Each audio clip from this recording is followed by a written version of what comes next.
हम लोग कल उत्तर वैदिक समाज पढ़ रहे थे। क्या पढ़ रहे थे? उत्तर वैदिक समाज। उत्तर वैदिक समाज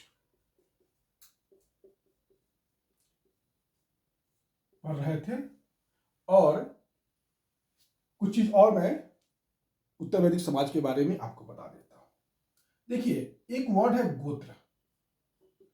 प्राय परीक्षाओं में पूछा जाता है गोत्र। ये जो गोत्र है, ये ऋग्वेद काल में भी था। ऋग्वेद में गोत्र शब्द की चर्चा है। बात को समझिएगा, ऋग्वेद में गोत्र शब्द की चर्चा है। गोत्र का अर्थ होता था जहां गाय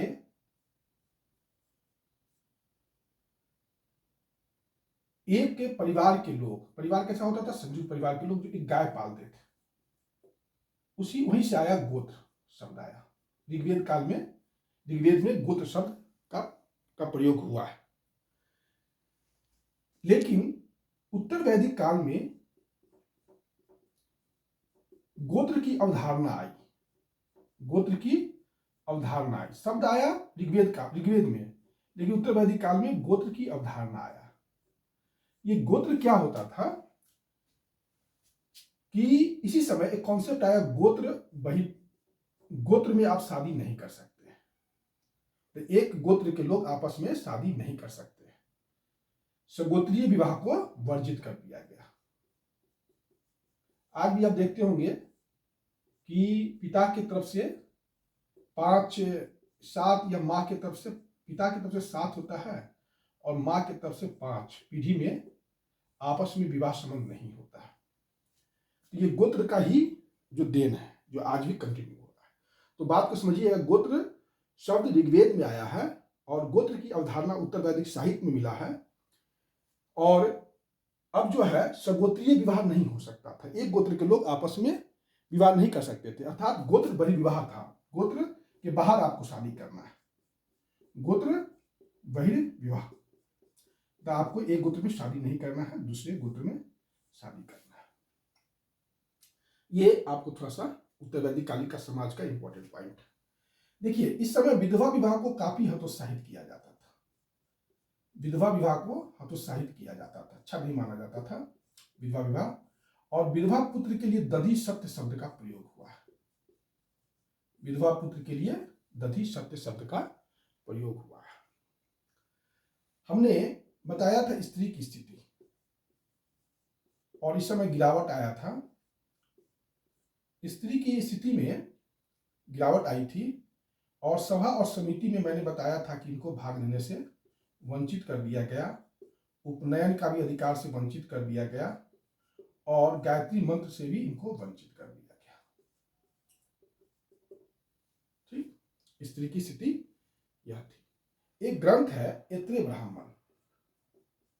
कौन सा ग्रंथ है? ऐत्रेय ब्राह्मण। ऐत्रेय ब्राह्मण में पुत्री को दुख का कारण कहा गया है। पुत्री को क्या कहा गया है? दुख का कारण कहा गया है। वहीं पुत्र को परिवार का रक्षक कहा गया है। पुत्र को क्या कहा गया है? परिवार का रक्षक कहा गया है। पुत्री को दुख का कारण कहा गया है और पुत्र को परिवार का रक्षक कहा गया है। यहां पर एक चीज और ध्यान रखिएगा कि पुत्री के लिए एक शब्द आया है कृपण। ऐत्रेय ब्राह्मण में कृपण का अर्थ होता है कंजूस, है ना। मैंने आपको कल एक विवाह के बारे में कुछ चर्चा किया था, और विवाह में कुछ चीज मैं आपको बता देता हूं।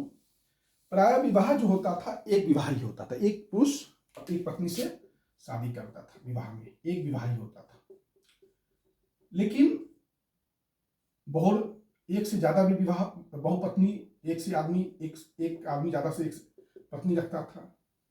कभी हमें ये भी प्रमाण मिला है कि एक पत्नी, एक स्त्री एक से ज्यादा पति रखती थी। आपको पता होगा, मैंने क्लास के लेक्चर में पढ़ाया था, दुष्यंत और शकुंतला, और उससे पैदा लिए थे भरत, और शकुंतला को प्रमाणित करना भरे राज दरबार में प्रमाणित करना पड़ रहा था कि भरत मेरा पुत्र है, और दुष्यंत इनकार कर रहे थे। आपको कुंती का कहानी पता ही होगा, कुंती और कर्ण का कहानी। कुंती और कर्ण की कहानी भी आपको पता ही होगा। द्रौपदी के बारे में आपको पता ही है। द्रौपदी को पंडिता भी कहा गया है, लेकिन उसको एक से ज्यादा पति था। कृष्ण भगवान जो थे हमारे, उनको 16,000 पत्नी थी। देखिए, हमारे यहाँ एक कथन है कि एक ग्रंथ में कि एक से ज्यादा पत्नी रखना अधर्म नहीं है। बस अधर्म यह है कि अगर पत्नी पति का सेवा नहीं कर रही है, पत्नी पति का सेवा नहीं कर रही है, तो यह अधर्म है। हमारे साहित्य ये बताते हैं। आप लोग द्रौपदी के बारे में जानते होंगे कि द्रौपदी को जुआ में हारा गया। लेकिन आपको ये भी पता होगा कि जब जंगल में लोग घूम रहे थे तो पांचों भाई का पांव भी दबाते थे। इसका भी साक्ष्य है हम लोगों के पास। मैंने बहुत सारी वेद में आपको बताया होगा, यम यमी का विवाह, मरुत रौसी संबंध, अश्विन सूर्या संबंध, ये सब संबंध बताया था।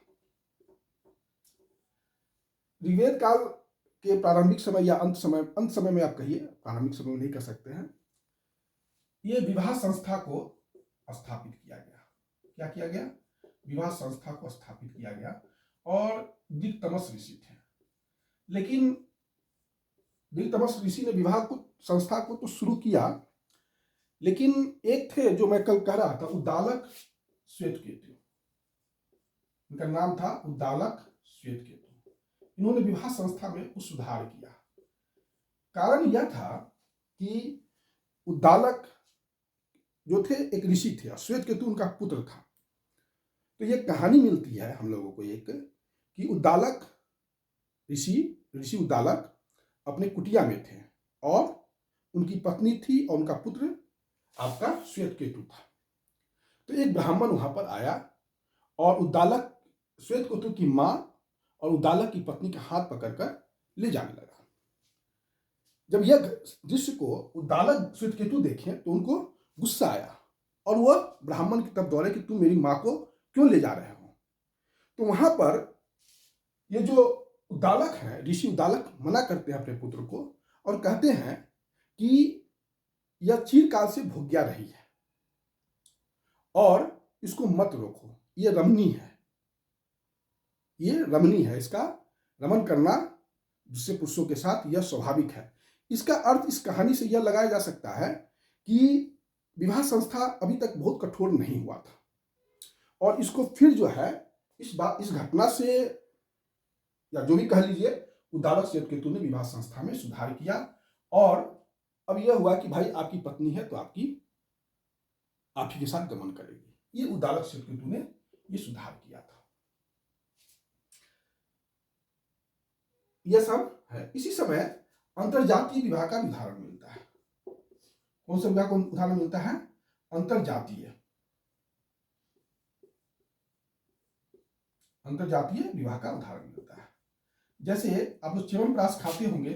च्यवन ऋषि थे और इनका विवाह सुकन्या से हुआ था। तो ये सब जो है अंतरजातीय विवाह का उदाहरण है। यह आपका समाज के बारे में आपको कुछ नॉलेज है। मेरे ख्याल से समाज में इससे ज्यादा आपको प्रश्न नहीं पूछे जाएंगे, यहीं से आपका काम हो जाएगा। आप लोग इसको याद कर लीजिएगा, है ना।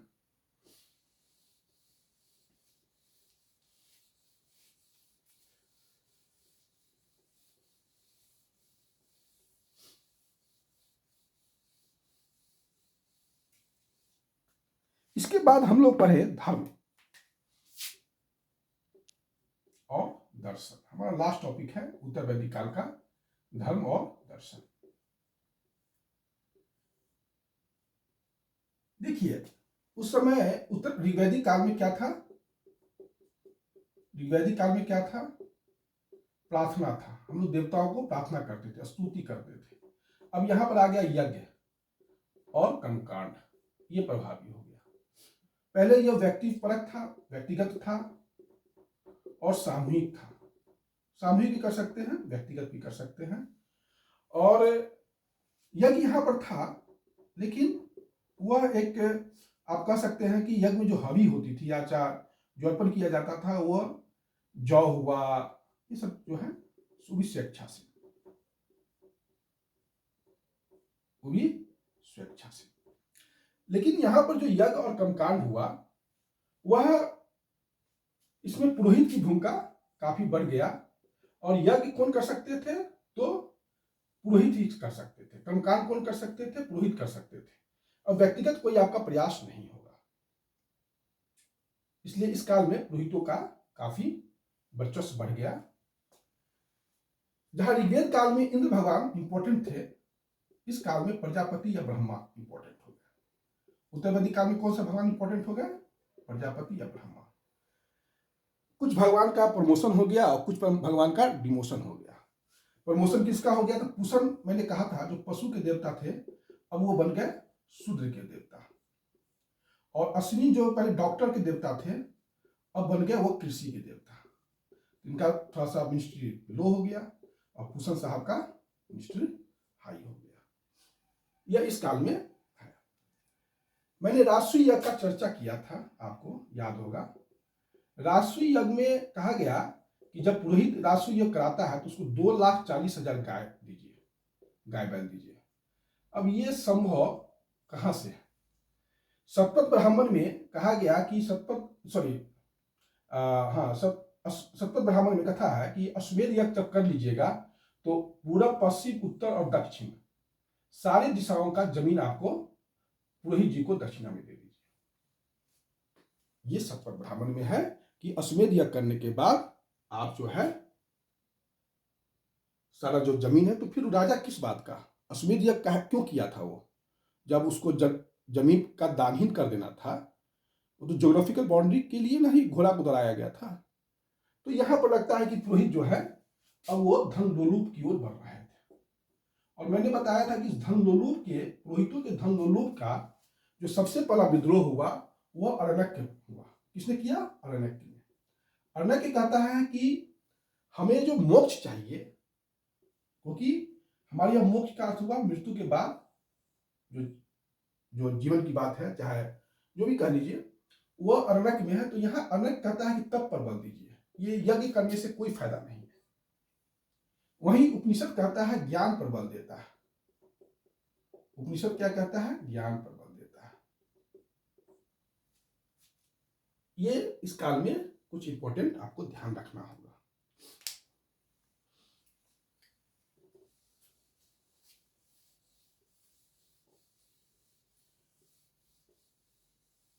एक ग्रंथ है श्वेताश्वर उपनिषद। मैंने कहा था, चर्चा हुआ था श्वेताश्वर उपनिषद के बारे में। श्वेताश्वर उपनिषद में पहली बार ब्रह्म आत्मा संबंध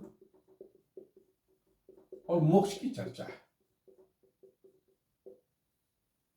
सतपथ ब्राह्मण में पहली बार मृत्यु की चर्चा है। पहली बार मृत्यु की चर्चा है। बृहदारण्यक उपनिषद में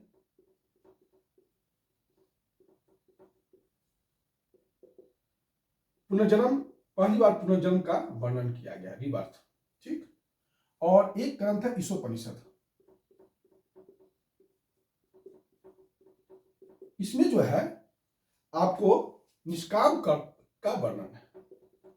निष्काम कर्म, आप कर्म जो है निष्काम भाव से कीजिए। जैसे गीता में कहा गया है कि फल की चिंता न करें, कर्म आप करते रहिए। तो ये सब सारे ग्रंथ जो है, श्वेताश्वर उपनिषद आपको मोक्ष की चर्चा करता है, ब्रह्म आत्मा की चर्चा करता है, सतपथ ब्राह्मण मृत्यु की चर्चा करता है, बृहदारण्यक उपनिषद पुनर्जन्म की बात करता है पहली बार, ईशोपनिषद निष्काम कर्म की बात करता है। ये सब दर्शन का पार्ट है। यहाँ पर हम बहुत डेप्थ में नहीं जाएंगे, क्योंकि यह कहीं ना कहीं प्री ओरिएंटेड क्लास है, ऑब्जेक्टिव ओरिएंटेड क्लास है। तो यहाँ पर हम मुद्दे पर रहकर बात को समाप्त करेंगे। लेकिन धर्म की कुछ और बातें हम आपको यहाँ पर बताएंगे।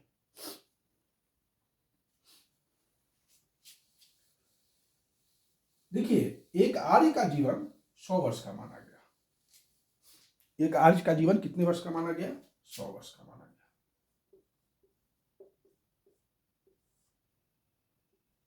0 से 7 साल तक जब बच्चा जन्म लेता है तो माँ की गोद में और पिता की दुलार से, पिता का दुलार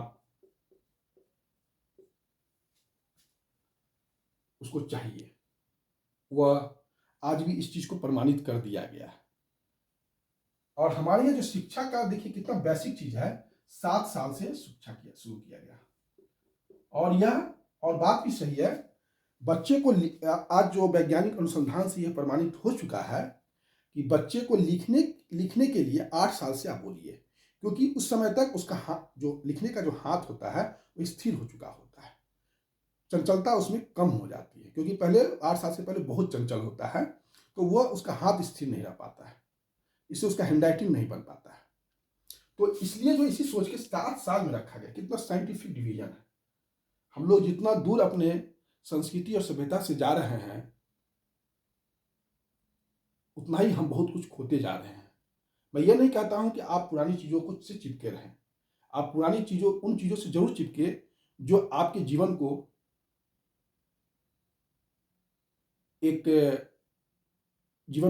आपके जीवन को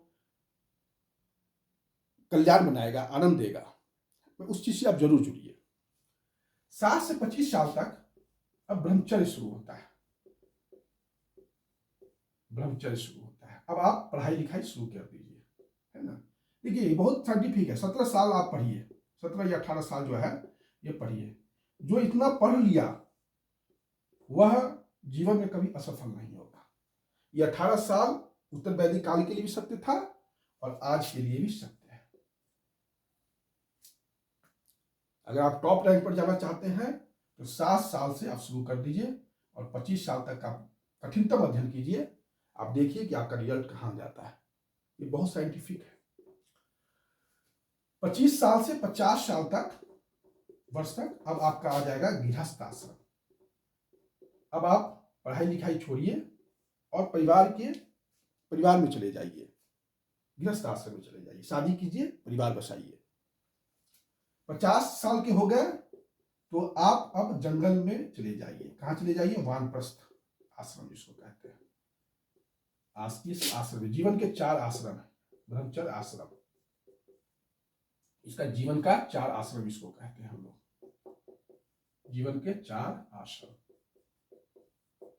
पहला हो गया ब्रह्मचर्य 7 से 25, दूसरा 25 से 50 गृहस्थ आश्रम, 50 से 75 वानप्रस्थ आश्रम।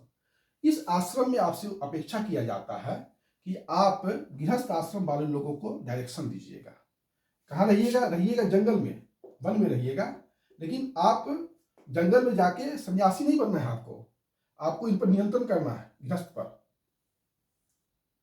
पर नियंत्रण रखना है कि ये गलत काम तो नहीं कर रहा है। मतलब रोक और संतुलन का सिद्धांत था यहां पर कि परिवार टूटे नहीं, है ना। यह हो गया वानप्रस्थ आश्रम। और 75 के बाद 100 हो गया, यह हो गया संन्यास आश्रम।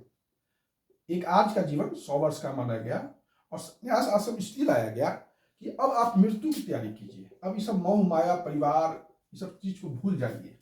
अब आप मृत्यु की तैयारी कीजिए, जंगल में जाके भगवान से प्रार्थना कीजिए कि हे भगवान, अब मुझे इस मृत्यु रूपी संसार से शाश्वत ब्रह्म की ओर ले चलो। ये संन्यास आश्रम है। देखिए ये जो ऊपर का 3 आश्रम है, ऊपर का जो 4 आश्रम है, शूद्र के लिए भी, आपको गृहस्थ सब के लिए सबसे इंपॉर्टेंट आश्रम कौन था? गृहस्थ आश्रम। ये 4 आश्रम का बुनियाद कौन था? तो गृहस्थ आश्रम। शूद्र को भी गृहस्थ आप शादी करने से नहीं रोक सकते थे। आप योगोपवीत से रोक दीजिएगा, उपनयन से रोक दीजिएगा, लेकिन शादी करने से आप इनको नहीं रोक सकते।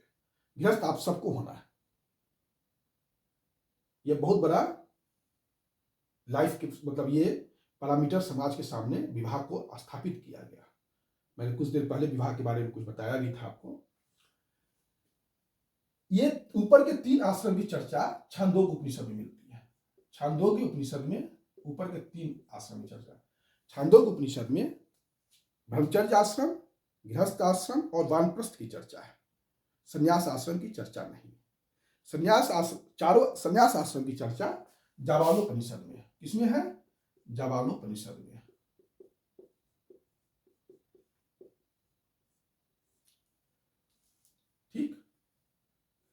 जवालों से याद आ गया, सत्यकाम जवाल जो थे, उनकी माता जवाला थी। तो ये कहानी मैं बता देता हूँ, क्योंकि विवाह के बारे में कुछ देर पहले चर्चा किया था। तो जवाला, सत्यकाम भी जब अपनी माँ से जवाला से पूछा कि माँ मैं किसका पुत्र हूँ, तो बोली कि मैं विभिन्न लोगों के साथ रहते हुए, पुरुष के साथ रहते हुए तुम्हारा जन्म किसके सहयोग से हुआ यह मुझे नहीं पता है, और मैं तुम्हारे पिता का गोत्र नहीं बता सकती। ये सत्यकाम और जवाल, उनकी माता जवाला थी। तो ये सब बताता है कि विवाह संस्था शुरू में ढिढ प्रति की नहीं हुई थी, बाद में उसको कठोर अनुशासन के दायरे में लाया गया। ये सब कहानी के द्वारा यही पता चलता है। तो छांदोग्य उपनिषद में ऊपर ब्रह्मचर्य आश्रम, गृहस्थाश्रम और वानप्रस्थ की चर्चा है, और चारों आश्रम की चर्चा, संन्यास आश्रम की चर्चा जावालोपनिषद में है। संन्यास आश्रम, ऊपर के 3 आश्रम उत्तर वैदिक काल में स्थापित हुए, और संन्यास आश्रम बुद्ध काल में, इसके बाद जो चैप्टर होगा इतिहास का उसमें संन्यास आश्रम शुरू होगा। यहां पर संन्यास आश्रम नहीं। यह हो गया आपका संन्यास आश्रम। अब है संस्कार। संस्कार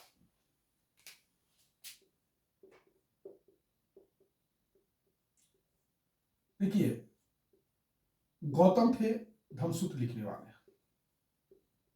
धम्मसूत्र लिखे थे गौतम। उन्होंने कहा 40 प्रकार का संस्कार। मनुस्मृति जो मनु लिखे हैं उसमें 13 प्रकार का संस्कार है, ठीक। लेकिन जो प्रचलन में है वो 16 संस्कार है। आपसे परीक्षा में पूछा जाए कि कितने प्रकार के संस्कार हैं, तो आपका जवाब होगा 16। अगर गौतम के अनुसार पूछ दिया तो 40, और मनु के अनुसार पूछ दिया तो 13। लेकिन आपसे परीक्षा में संस्कार 16 पूछेगा। ये पूरे जीवन को बांधा गया है। बच्चा जो जन्म लेता है, गर्भ में जो जाता है, या माता पिता जब शादी करते हैं लोग, तो वो सबसे पहले इच्छा करते हैं कि हमें संतानोत्पत्ति हो, है ना। तो गर्भ धारण की इच्छा होगी तब ना स्त्री पुरुष आपस में यह सोचेंगे नहीं कि हमको गर्भ धारण करना है, तो वहां से वो प्रोसेस शुरू हो जाता है। आपको कहानी पता होगा ये अभिमन्यु का। अभिमन्यु 7 बेड़ा तो तोड़ देता, 8वां बेड़ा इसलिए नहीं तोड़ पाता है क्योंकि माँ उसकी सो गई थी। अभिमन्यु, अर्जुन सो गए थे, नहीं उनकी पत्नी सो गई थी, है ना।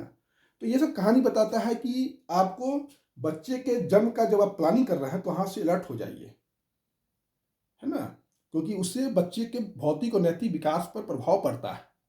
वो लाइफ लॉन्ग पड़ता है। लोग नहीं समझ पाते हैं सब चीज को, लेकिन बच्चे के लाइफ लॉन्ग पर प्रभाव पड़ता है। भौतिक और नैतिक विकास का माँ के पेट से ही उसका जो है विकास शुरू हो जाता है। भौतिक और नैतिक में 2 शब्द का प्रयोग कर रहा हूं, और बहुत सोच के प्रयोग कर रहा हूं। जन्म के बाद जो प्लानिंग आप करते हैं वो जन्म से पहले से शुरू कीजिए। भौतिक और नैतिक ये बहुत जरूरी चीज है ना। गर्भधारण होता है, पुंसवन होता है, इस तरीके के संस्कार होते हैं। उसमें सब तरह का संस्कार है। गर्भधारण है, पुंसवन है, सीमांतोन्नयन है। सीमांतोन्नयन में महिला का जो है बाल उठा के खींचा जाता था कि जो भ्रूण है वो दीर्घ हो, लंबा हो। उसके बाद आपको जात कर्म है, चूड़ा कर्म है, अन्नप्राशन है, निष्क्रमण है, जब बच्चा घर से बाहर निकलता है। ये सारे संस्कार हैं।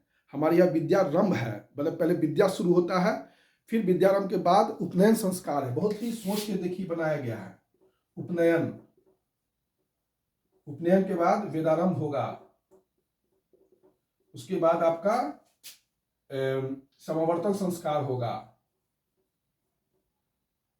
उसके बाद वेदारंभ होगा, समावर्तन संस्कार,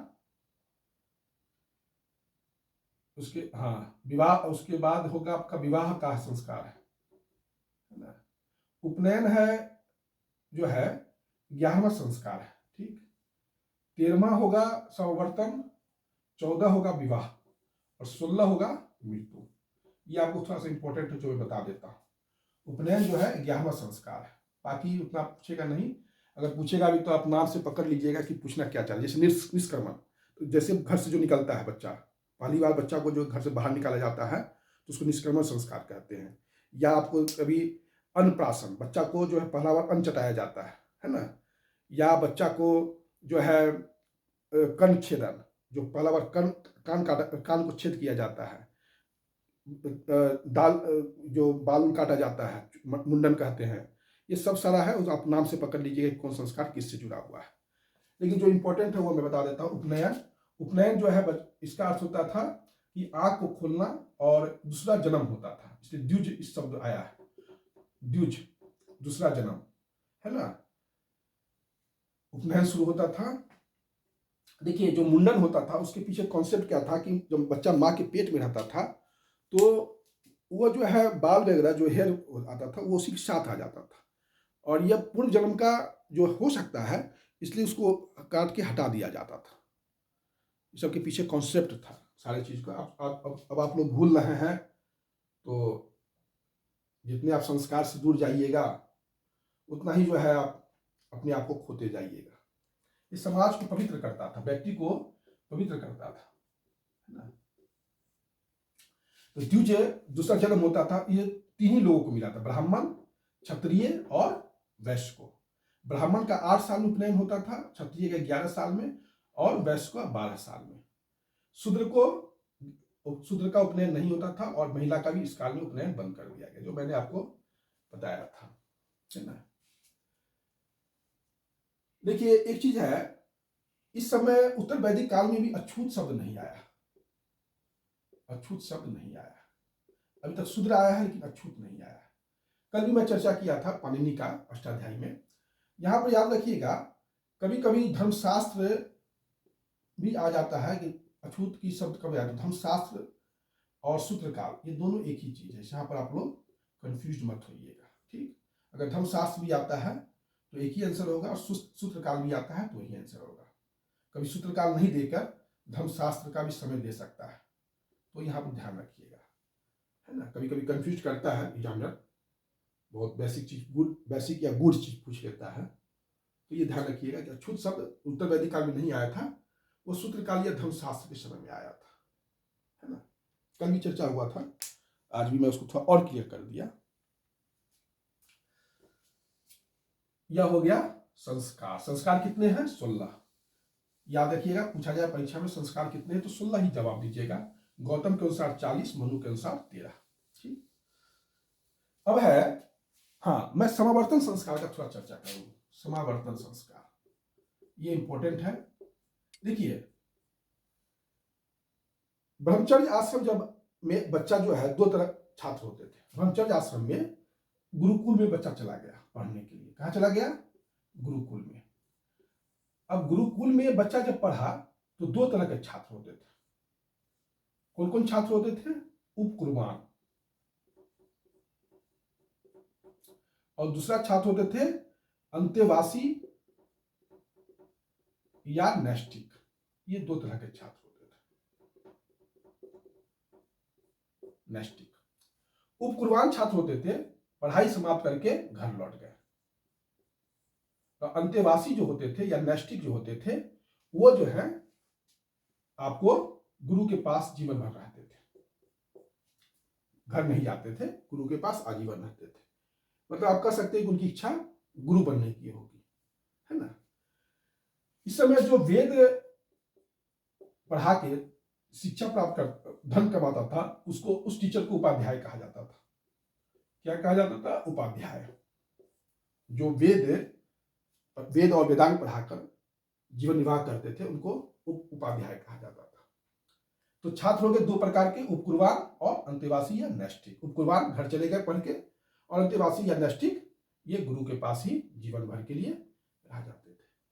अब जो छात्र घर जाते थे तो घर जाने से पहले गुरु जी जो थे उनको स्नान कराते थे। देखिए कितना अच्छा वर्ड है, स्नान। समावर्तन संस्कार में क्या होता था? स्नान कराते थे, और स्नान कराने के बाद उनको कहते थे कि अब तुम घर जाओ। देखिए आज भी जो आप बीए करते हैं तो बीए में डिग्री क्या होता है? स्नातक। क्या स्नातक की डिग्री नहीं मिलती है आपको? ये स्नान शब्द से ही स्नातक आया है। किससे आया है? स्नान शब्द से ही स्नातक आया है, ध्यान में रखिएगा। जो आप बीए का डिग्री लिए हैं वो पहले गुरुजी नहलाते थे। आजकल आपको डिग्री मिलता है, सनद, तो उस समय गुरुजी नहलाते थे उसको, उसी स्नान से स्नातक शब्द बना है।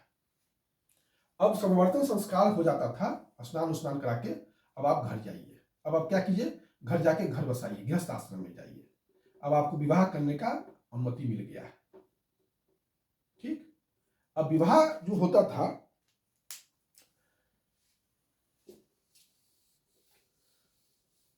वह विवाह वर्ण के आधार पर दो प्रकार का होता था, अनुलोम विवाह और प्रतिलोम विवाह। अनुलोम और प्रतिलोम। अनुलोम विवाह में क्या होता था कि उच्च वर्ण का पुरुष होता था। क्या होता था? उच्च वर्ण का पुरुष होता था और निम्न वर्ण की महिला होती थी। महिला का, जैसे कि उच्च वर्ण का पुरुष, जैसे ब्राह्मण का शादी क्षत्रिय कन्या से हुआ, तो ये कैसा शादी हो गया? अनुलोम विवाह हो गया। प्रतिलोम में हो गया उच्च वर्ण की महिला और निम्न वर्ण का पुरुष। जैसे कि आपका क्षत्रिय महिला का शादी शूद्र पुरुष से हो गया, तो ये हो गया प्रतिलोम विवाह, है ना। तो प्रतिलोम विवाह को जो है ये हतोत्साहित किया जाता था। क्या किया जाता था? प्रतिलोम विवाह को अच्छा नहीं माना जाता था, हतोत्साहित किया जाता था, और अनुलोम विवाह को सपोर्ट किया जाता था। क्लियर? कोई दिक्कत? अनुलोम विवाह को क्या किया जाता था? सपोर्ट किया जाता था, और प्रतिलोम विवाह को हतोत्साहित किया जाता था।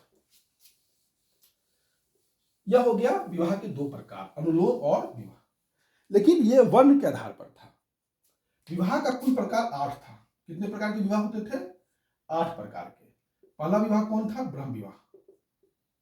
ये ब्रह्म विवाह में क्या होता था? ये सबसे अच्छा विवाह था। 8 विवाह में सबसे अच्छा कौन विवाह था? ब्रह्म विवाह। इसमें वर्ण जो है समान होता था, स्त्री और पुरुष दोनों का वर्ण समान होता था, और दहेज भी आपको देना पड़ेगा। दहेज मतलब उपहार। दहेज शब्द का प्रयोग मैं नहीं करूंगा यहाँ पर, उपहार शब्द का प्रयोग करूंगा। ब्रह्म के बाद दैव विवाह। दैव विवाह में होता था कि पुरोहित जब यजमान के घर जाते थे, तो जब पूजा यज्ञ होता था, तो उसके बाद यजमान जो है अपनी बेटी का शादी पुरोहित से करा देते थे। इसको कहते थे दैव विवाह। उसके बाद आर्ष विवाह। विवाह के बाद लड़की का जो पिता होता था, वो वर्ग के मतलब लड़का के पिता को एक जोड़ी गाय और बैल देता था। एक जोड़ी गाय या बैल देता था आर्ष विवाह में। संभवतः दहेज प्रथा यहीं से शुरू हुआ होगा, संभवतः, क्योंकि यहाँ पर मस्ट है, एक जोड़ी गाय या बैल आपको देना होगा। आर्ष के बाद प्रजापत्य विवाह है। प्रजापत्य में वर्ण का समान होना जरूरी नहीं है। ठीक, जैसे ब्राह्मण क्षत्रिय से शादी भी कर सकता है, लेकिन यहां पर उपहार आपको देना पड़ेगा, वर्ण यहां पर समान नहीं रहेगा। प्रजापत्य के बाद गंधर्व विवाह होता है। गंधर्व विवाह कैसा विवाह था? प्रेम विवाह। ये प्रेम विवाह था। संसार का सबसे पहला लव मैरिज कौन है? तो शिव और सती का विवाह। शिव और सती जी, जो पार्वती जी कहलाई, ये संसार का पहला लव मैरिज है ना। और गंधर्व विवाह प्राय क्षत्रिय लोग ज्यादा करते थे और नीची जाति के लोग करते थे। ब्राह्मणों में भी नहीं था ज्यादा, ये क्षत्रिय और नीची जाति में ज्यादा होता था। पहला प्रेम लव मैरिज शिव और सती का था। राम और सीता का विवाह भी आप गंधर्व विवाह में रख सकते हैं, क्योंकि जनक वाटिका में सीता जी राम जी को देखकर काफी प्रभावित हो गई थी और मन ही मन उनको अपना पति मान ली थी। यही कारण है कि दशरथ की सभा में, जनक की सभा में राम जी ने, जो सीता जी के पिता थे, धनुष तोड़ दिया। नहीं तो शायद राम से धनुष नहीं टूटता, क्योंकि सीता मन ही मन राम को अपना पति मान चुकी थी। तो एक प्रकार का यह भी लव मैरिज ही है ना। गंधर्व विवाह के बाद असुर विवाह। असुर विवाह में होता था कि लड़की को खरीद के शादी किया जाता था। असुर विवाह में क्या होता था? लड़की को खरीद के शादी किया जाता था। जैसे दशरथ जो थे, राम जी के पिता, वो क्या किए थे? कैकेयी को खरीद के शादी किए थे। इसलिए दशरथ और कैकेयी का विवाह जो है वो असुर विवाह का उदाहरण है। उसके बाद है राक्षस विवाह। अपहरण करके, लड़की का अपहरण करके शादी कर लेना। जैसे आप पढ़िएगा, एक पृथ्वीराज चौहान राजा हैं, पृथ्वीराज चौहान है, पढ़ाएंगे हम हिस्ट्री में आगे, मिडिवल हिस्ट्री में, मध्यकालीन भारत में। उन्होंने संयोगिता का अपहरण कर लिया था। ये जो है असुर विवाह का उदाहरण है, सॉरी राक्षस विवाह का उदाहरण है, क्योंकि लड़की का जबरदस्ती अपहरण किया गया है ना, राक्षस विवाह है। और उसके बाद एक है पेशाच विवाह, इसमें सोई हुई लड़की का के साथ जो है यौन संबंध बना के उसको, जो भी कह लीजिए, मतलब सोई हुई, मतलब एक सोई हुई लड़की बेहोश अवस्था में से संबंध बना के उसको पेशाच विवाह कहते हैं। यह विवाह के 8 प्रकार हुए, समझे। इसको थोड़ा ध्यान में रखिएगा, आपसे परीक्षा में सबसे अच्छा विवाह ब्रह्म विवाह है ना। बाकी आप लोगों को ध्यान में रखना होगा, परीक्षाओं में पूछा जाता है।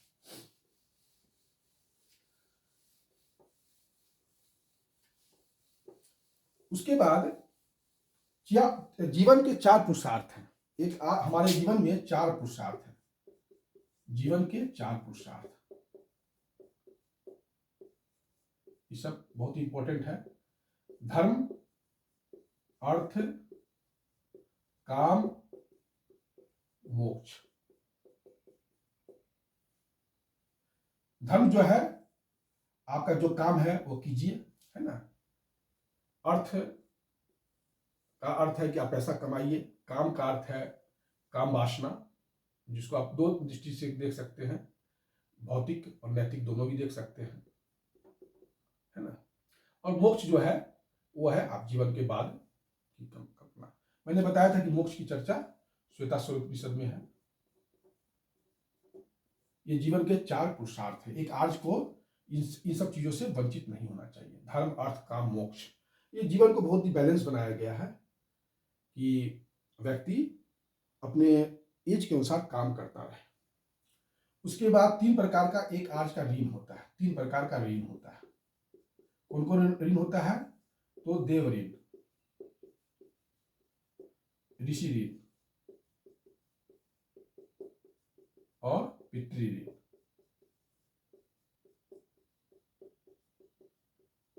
इसमें जो है यज्ञ का तैयारी तय किया जाता है देव ऋण में, और ऋषि ऋण में आपको वैदिक मंत्र ये सब जो है पढ़ा जाता है। और पितृ ऋण में यही है कि जो तर्पण होता है, जो आज भी हम लोग के यहाँ, जो हमारे पूर्वज जब डेथ कर जाते हैं तो हम लोग तर्पण करते हैं भादो महीना में। हमारे ये बिहार में, चाहे पूरे भारत में, मेरे ख्याल से भादो महीना में ही वो होता है, अश्विन महीना में, भादो में नहीं, अश्विन महीना में, जो दुर्गा पूजा का जो समय होता है उसी के समय में यह होता है। गया में आपका इसका पीठ है, गया, बहुत लोग आप सुनते होंगे गया में आए हैं पितृ गया में आए हैं पितृ तर्पण करने के लिए, सब सुनते होंगे। ये 3 प्रकार का ऋण है। और 5 महायज्ञ है। कितना यज्ञ है? 5 महायज्ञ। पहला है ऋषि यज्ञ या ब्रह्म यज्ञ, ऋषि यज्ञ या ब्रह्म यज्ञ। इसमें जो है पुराने ऋषि को याद करना होता था, यह यज्ञ था।